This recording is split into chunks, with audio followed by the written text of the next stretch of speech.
Welcome to another edition of Penn State Sports Night. I'm your host, Jacob Cheris, alongside DJ Morrissey and Hunter Pitcoff. Tonight, we are going to be taking a look at Week 2 of the NFL season and break down two of the biggest matchups for this week. First, let's start with the Baltimore Ravens and the Houston Texans. What stood out to you guys in this matchup? Appreciate it, Jacob. Now, Houston, we have a problem, and it's your football team. Look, Deshaun Watson's a great football player, of course, deserved every single ounce of money he got from Houston, but the rest of that team's pretty bad. He needs help on both sides of the ball. That defense does not look good. They played two really good teams, though, so I'm not throwing all the blame at Houston, but I kind of want to see them as a collective unit step up more, and that's kind of what I saw against Baltimore. And looking at the Ravens here, they're not sneaking up on nobody anymore. They're at the top of the totem pole. They show teams that they are a legit Super Bowl contender, and I think they picked up right where they left off. They're off to a great start so far this season. Yeah, Baltimore's going to be a contender again for sure. Their rushing game has been unstoppable so far. Gus Edwards, Mark Ingram, J.K. Dobbins, the rookie out of Ohio State, and then Lamar Jackson is basically a running back in his own right. And they've been impossible to stop. When you have that many weapons on offense and an MVP quarterback in Lamar Jackson, you're basically limitless in what you can do offensively. Thanks, guys. Now let's transition to tonight's Monday Night Football matchup between the Saints and the Raiders. What are the top storylines heading into this game?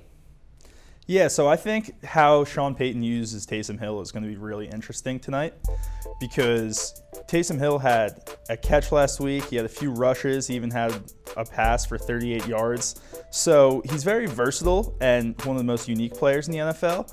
But if he had true QB1 capabilities, I don't know why Sean Payton would have signed Jameis Winston in the offseason. I absolutely agree with you. I think he's more of a versatility guy than anything. And I think his number is going to be called on a little bit more with Michael Thomas, the target monster himself, no longer there, the bailout Drew Brees. I think Alvin Kamara is going to be used a little more in the pass game as well. Maybe we'll see Emmanuel Sanders, Traquan Smith's number be called a little bit more. Jared Cook as well. I'm very curious to how they operate without, Michael Thomas, who's got as many catches as anyone has in their first couple seasons in the league. And looking at the Raiders, obviously it's their first game in Las Vegas. That's going to be fun to watch, obviously. But I'm looking at their defense. Their offense looked very good. Josh Jacobs is the real deal, and we've seen that in his second year. But I kind of want to see their defense be able to stop New Orleans because they couldn't even stop Carolina for crying out loud. The Saints are an even better team. I'm curious to see how they show up Monday night.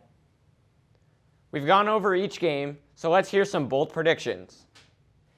All right, I'm going to start here. I picked Lamar Jackson to win MVP last year before the season started, and I got that right.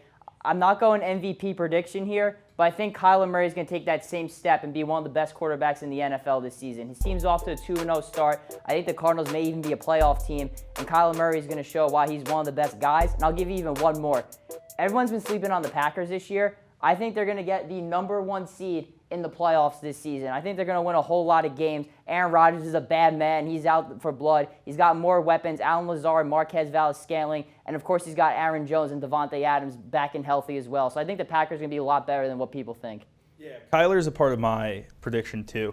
I think for the first time in NFL history, we're going to have 4 playoff teams from one division. They're expanding the playoffs to 7 teams, so I think you're going to have the entire NFC West, partially because Kyler is taking that next step. Won Rookie of the Year last year, and he's been really impressive so far.